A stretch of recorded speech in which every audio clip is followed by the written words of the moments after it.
Isso eu sei. Sei que parece que tem 25, 22, 23 por aí, não é?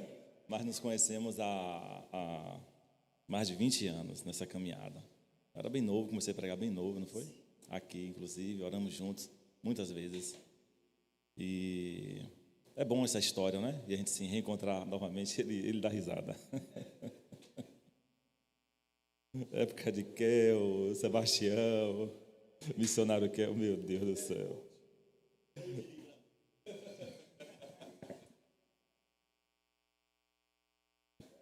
Atos capítulo 10, versículo 13 e 14. Após a leitura, peço que você permaneça com a Bíblia aberta nesse texto, por favor. E foi-lhe dirigida uma voz dizendo: levanta-te, Pedro, mata e come. Mas Pedro disse: de modo nenhum, Senhor, porque nunca comi coisa alguma imunda. Versículo 15. Segunda vez lhe disse a voz: não faça tu imundo o que Deus purificou. Amém? Pode sentar.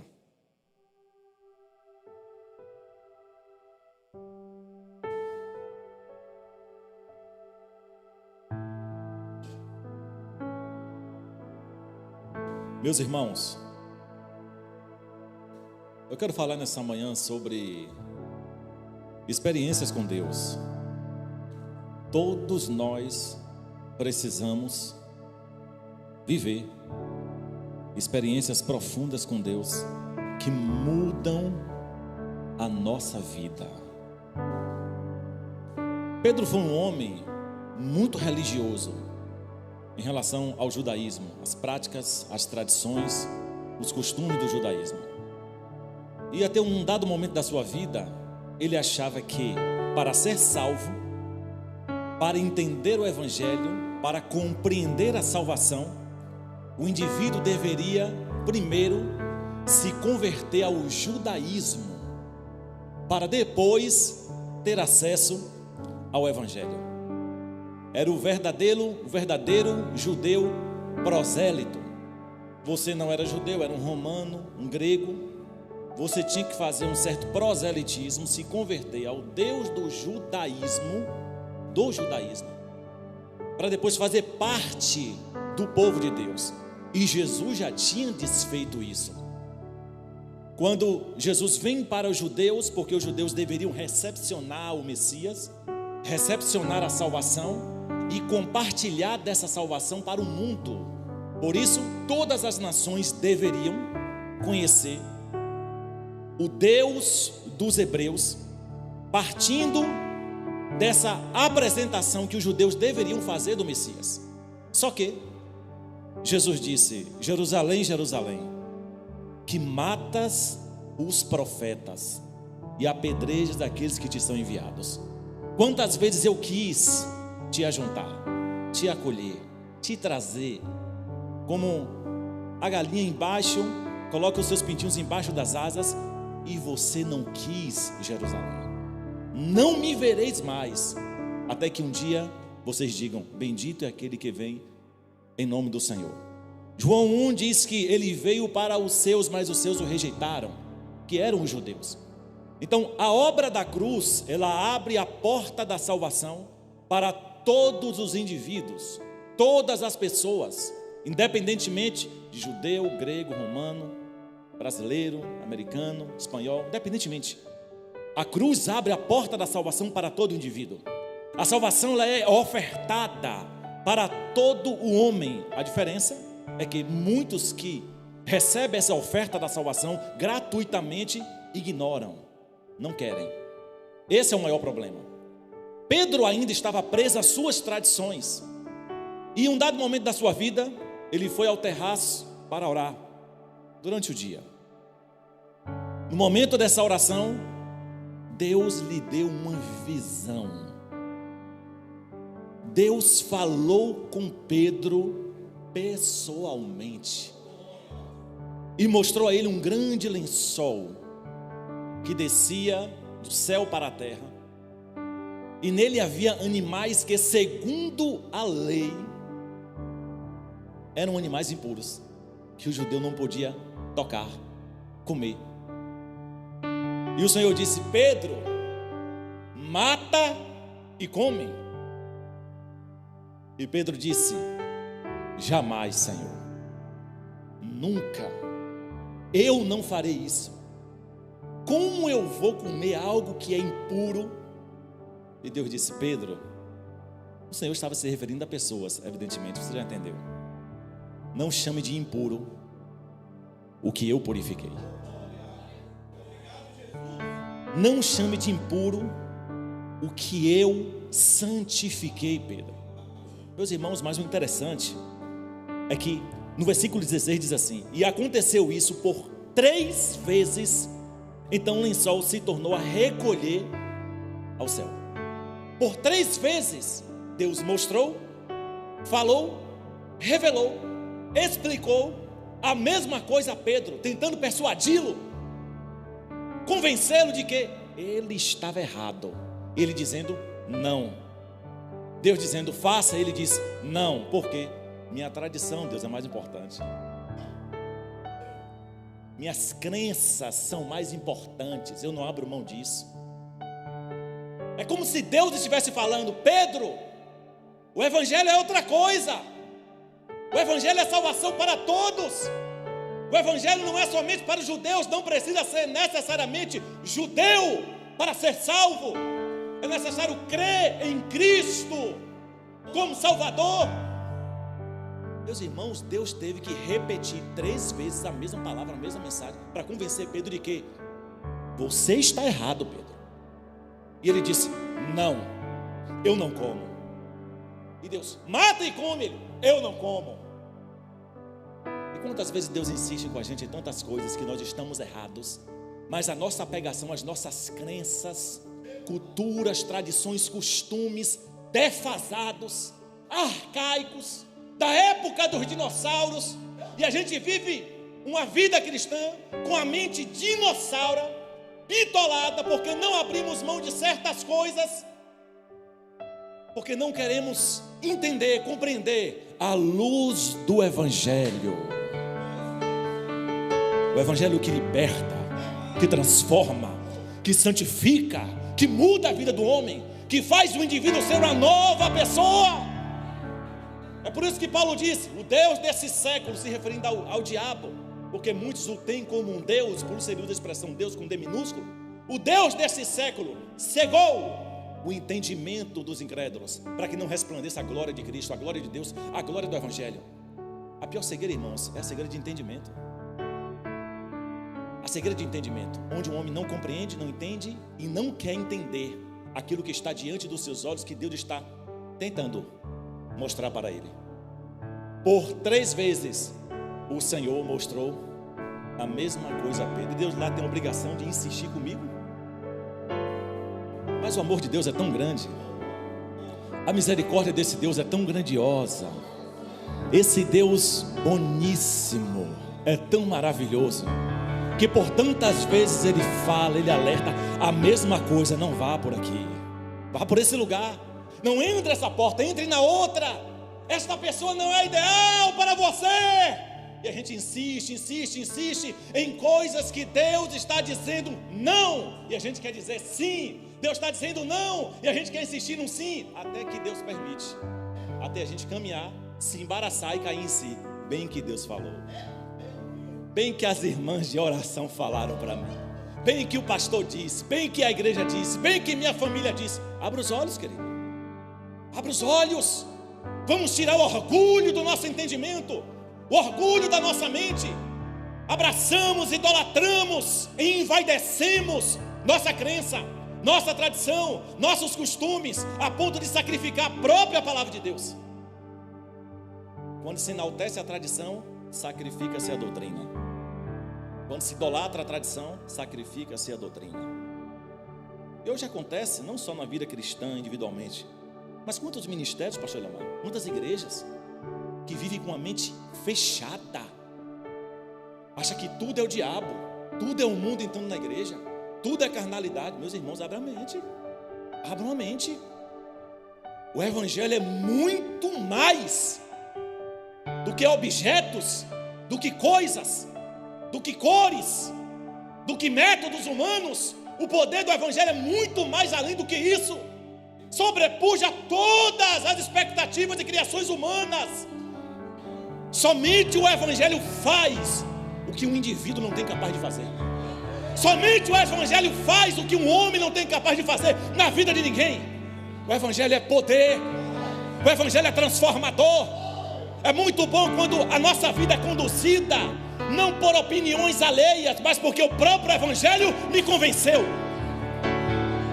Mas porque uma experiência que eu tive com Deus me convenceu. Deus falou comigo pessoalmente.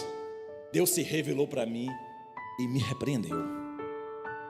Eu fui orar e Deus despedaçou o meu coração. Duro, orgulhoso, vaidoso. E eu aprendi a tratar melhor as pessoas. Eu aprendi a falar melhor com as pessoas.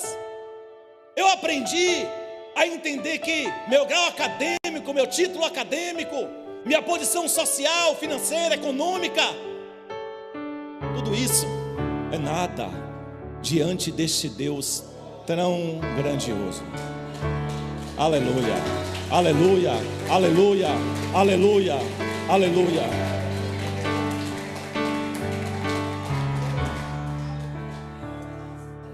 Você já percebeu quando a gente cai doente? Quando a gente cai fraco? Que a gente depende de uma pessoa carregar a gente para ir ao banheiro, mesmo que seja provisoriamente, para tomar banho. A gente vê que naquele momento tudo que nós conquistamos na vida não resolve aquela situação que estamos vivendo. É aí que o homem cai em si e se vê, se enxerga e chega à conclusão: eu sou tão fraco, mesmo tendo tantas coisas, eu sou tão fraco. Gente, tem pessoas que não têm condições de serem abençoadas demais, porque logo elas se tornam pessoas orgulhosas, prepotentes, presunçosas, vaidosas, viram as costas para Deus, viram as costas para a igreja e desprezam todos aqueles que ajudaram nos momentos mais difíceis da sua vida. Então tem gente que não tem estrutura para ser abençoado demais, que tudo isso acontece com ele. Já tem pessoas não, quando ele tem Deus como sua total dependência, como sua fonte de tudo, tudo pode acontecer na vida dele. Ao invés dele se tornar uma pessoa pior, ele se torna uma pessoa melhor, porque ele entendeu a proposta do Evangelho. Ele entendeu o que é a graça de Deus. E Pedro está diante daquela situação, preso às suas tradições, preso aos seus costumes. Só que aconteceu algo a 50 quilômetros de distância. 50 quilômetros de distância.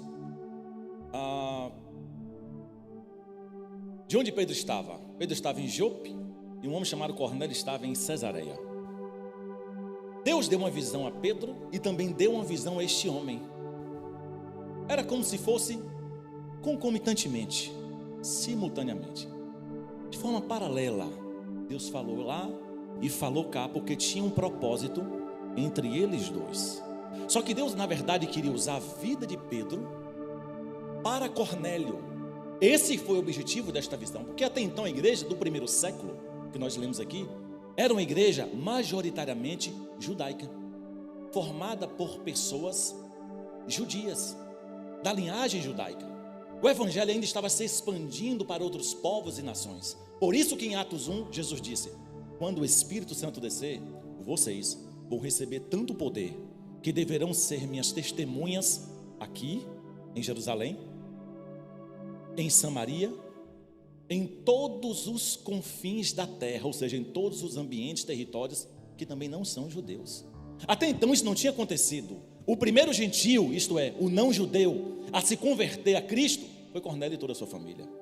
E Deus está usando Pedro como instrumentalidade para levar a salvação a esta família. E naquele momento, versículo 1 do capítulo 10 diz assim: havia em Cesareia um homem por nome Cornélio, centurião da corte chamada italiana. Gente, não era qualquer pessoa. Cornélio era uma grande autoridade romana, uma grande autoridade, piedoso, temente a Deus, com toda a sua casa, o qual fazia muitas esmolas ao povo e de contínuo orava a Deus. Esse quase a hora 9 do dia, durante a tarde, viu claramente numa visão um anjo de Deus que se dirigia para ele dizendo: Cornélio. E ele, fixando os olhos nele, muito atemorizado para o anjo, disse: Que é, Senhor? E disse-lhe: As tuas orações e tuas esmolas têm subido para a memória diante de Deus. Agora envia homens a Jope e manda chamar a Simão, que tem por sobrenome Pedro. Ele está com um certo Simão, curtidor, que tem a sua casa junto ao mar. Ele te dirá o que deve fazer. Retirando-se o anjo que lhe falava, chamou 2 dos seus criados e a um piedoso soldado dos que estavam ao seu serviço. Havendo-lhes contado tudo, os enviou a Jope. O que aconteceu? Deus fala com Cornélio, envia esses homens, mas não tinha revelado até então qual era o propósito. Só disse: cidade tal, lugar tal, endereço tal, tem um indivíduo de nome tal. Você vai mandar homens até ele e vai buscá-lo, trazê-lo até a ti. Observe, irmãos, como Deus é inteligente, magnífico, sábio. Deus não faz confusão. Deus não faz confusão. Esse negócio de Deus é mistério e gerou confusão, não foi mistério de Deus. Tire isso da sua cabeça. Deus não faz confusão. Ainda que seja mistério, Ele não faz confusão.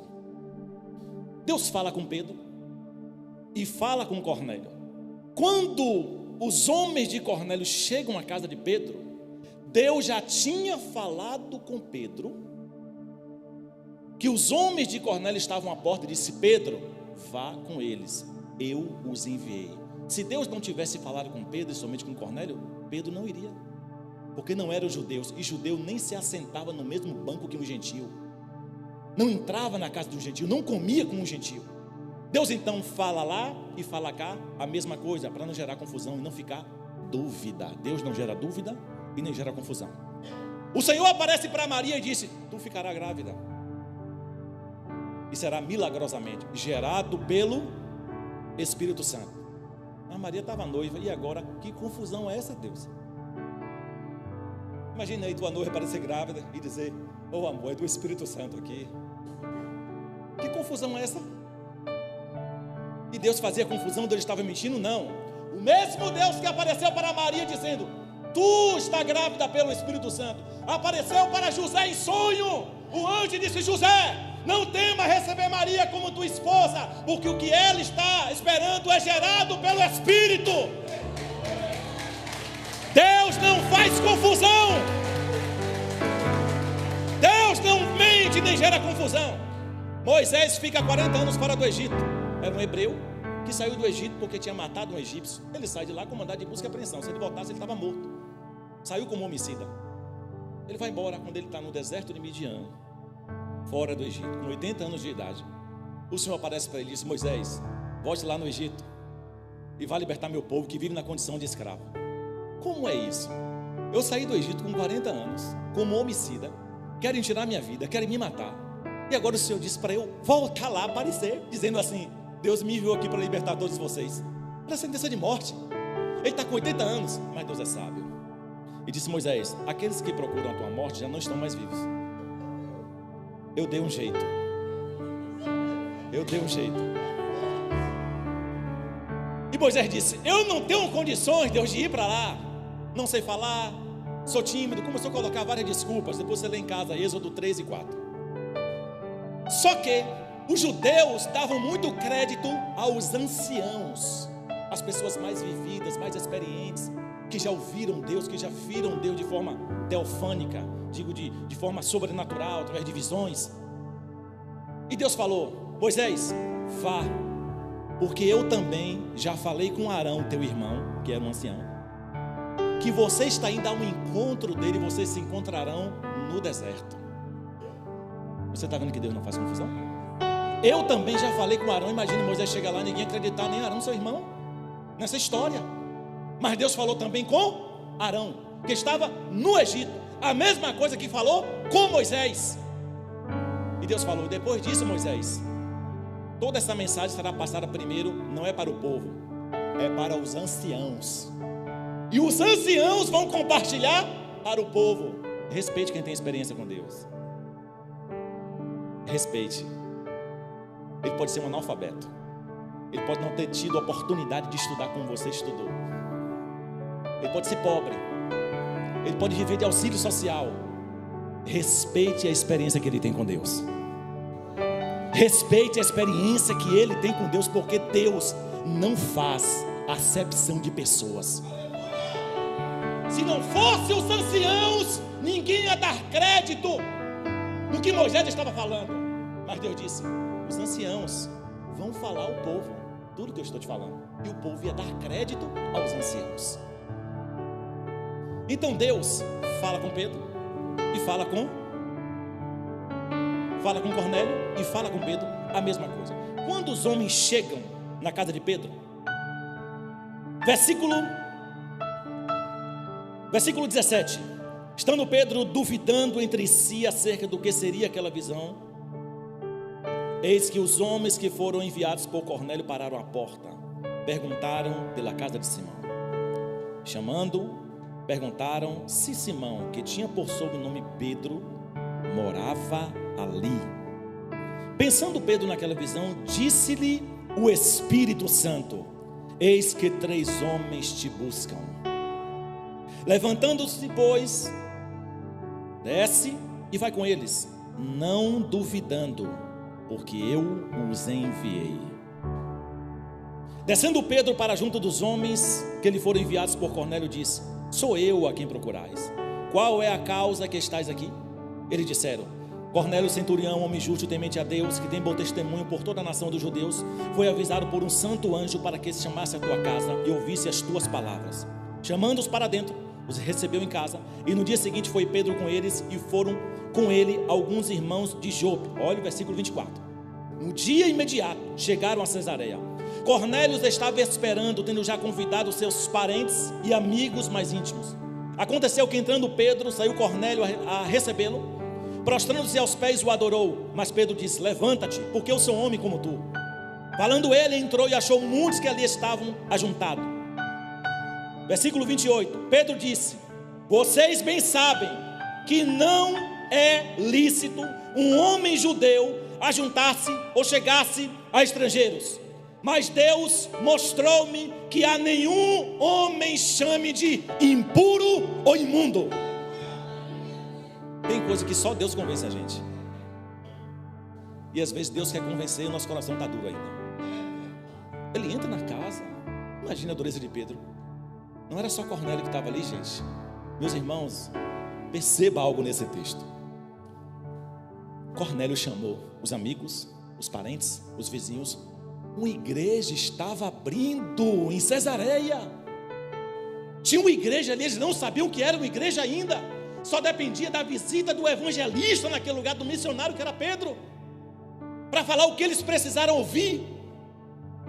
E naquele momento, quando ele chega nessa casa que não tinha judeu, ele disse: imagine, gente, um homem que não sentava para conversar com um judeu, tem que agora entrar numa casa cheio de gente que não era judeu. Ele chega e vê aquela galera de gentil. Deus já estava quebrando Pedro por dentro. Ele mesmo disse: vocês sabem que eu, como judeu, não posso entrar nem me assentar com estrangeiros, mas Deus me apareceu e me convenceu de que eu estava errado. O que é que Deus está tentando convencer você de que você está errado? Todo mundo aqui é adulto e sabe em sua consciência o que Deus está tentando lhe convencer de que você está errado. A gente não precisa envergonhar ninguém na frente. A gente não precisa estabelecer costumes humanos para doutrinar a vida das pessoas. Não, todo mundo tem consciência do que é certo e errado desde a queda de Adão. O homem recebeu conhecimento, ciência do que é certo e errado, do bem e do mal. Eu não preciso lhe expor, não preciso lhe acusar, mas precisamos pregar e ensinar o que é que Deus está tentando comunicar a você. O que é?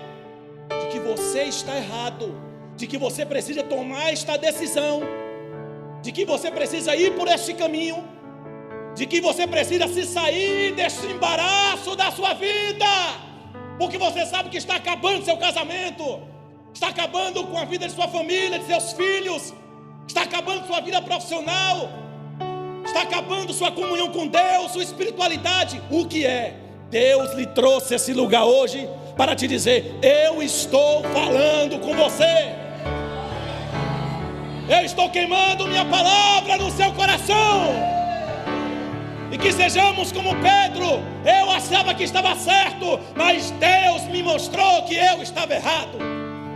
Deus falou comigo, Deus se revelou para mim. E é bom demais, irmãos, quando é Deus que fala com a gente. E Deus pode falar com você? Pode, sem precisar de paternidade espiritual, viu? Jesus disse: você entra no seu quarto, ora em secreto, teu pai que te ouve em secreto lhe recompensará. Jesus desfez o véu. Você tem acesso ao Pai livremente, de dobrar os joelhos, de conversar, de chorar e ouvir a voz de Deus, descobrir a vontade de Deus, sentir Deus falar com você. Tenha acesso a Deus livremente pelo sangue do Calvário. O sangue da cruz foi derramado para que você fosse reconciliado com Deus, para que você se reaproximasse de Deus, se ajoelhasse e sentisse sua presença. Sabe aquele momento, Hassan, que não é com sua esposa, não é com filho, não é com parente, é com ninguém, é só você sozinho. Sabe, esposa de Hassan, aquele momento que não é com Hassan, é só você e Deus. Sabe, Tiago, sabe, Rodrigo, sabe, Manuel, aquele momento que vai ser você sozinho, que ela vai ter que ficar olhando a nenenzinha, e você vai ter que entrar no seu quarto sozinho, sem precisar que ninguém vá em sua casa colocar as mãos sobre você. Não que isso seja desimportante, não que isso não tenha eficácia, não é isso que eu estou dizendo. Eu estou dizendo que não é só isso, que nossa vida não se limita a outrem sobre nós, mas a uma vida particular e pessoal com Deus. No Antigo Testamento não existia esse negócio de pai, é Jesus quem traz isso. E ensina dizendo, inclusive, a oração modelo: quando orares, orareis assim: Pai nosso que estás nos céus. Tudo que pedires ao Pai, Ele vos dará em meu nome. Eu sou o caminho, a verdade e a vida, e ninguém vem ao Pai se não ser por mim. Se vós, sendo maus, saber dar boas coisas a vossos filhos, quanto mais vosso Pai celestial vos dará aqueles que pedem.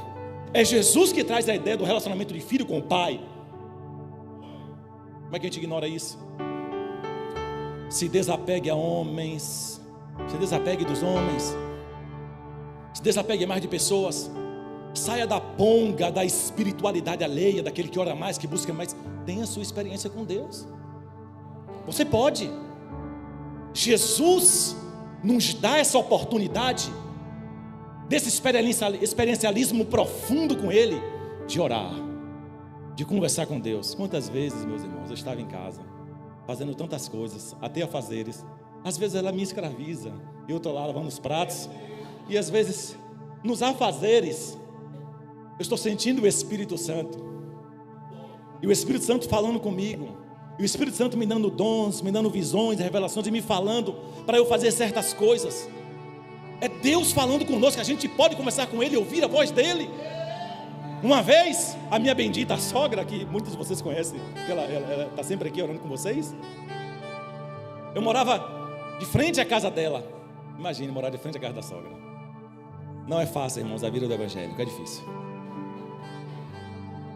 Eu em casa, sozinho, fazendo as coisas. Eu tenho muito esse hábito, estou fazendo algumas coisas, e de repente Deus me toma em casa, eu me ajoelho. Onde eu estiver, na cozinha, onde for, na sala, e Deus começa a falar comigo. Deus começou a falar comigo e mostrar algumas coisas sobre ela. Sobre minha sogra. Sobre a sogra, Deus mostrou. Uma grande mulher de Deus, uma profetisa. E Deus falou comigo. Falou. Eu liguei para ela: sogra bendita, está em casa? Estou em casa. Vou aí. Só atravessei a pista, fui lá. Vem cá que eu vou orar por você. Eu orei e disse: Deus falou assim. E te responde assim. Foi nesse momento que Deus falou comigo. E ela disse: meu filho, eu acabei de orar e disse todas essas palavras a Deus. Eu orei neste momento antes de você me ligar e pedi essas respostas a Deus. Você está vendo o que Deus fala? Não precisa ser pastor, não precisa ser profeta, não precisa ser ungidão, tá? Não precisa vestir terno, não precisa ser pregador, não. Só precisa orar. Só precisa se ajoelhar.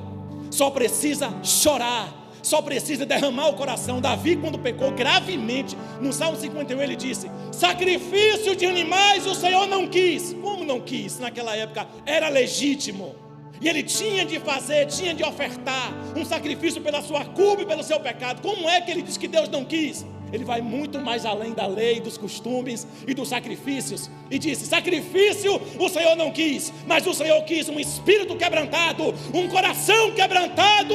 O Senhor não resistiu. Vá além, vá além,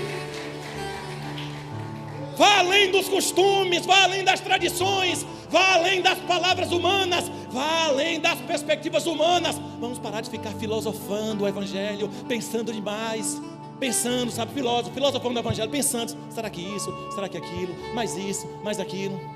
Ficar platonizando, socratizando o Evangelho. Deixa ele para a sala de aula. O Evangelho é sobrenatural. O Evangelho é poder. Para concluir, para a gente ceiar,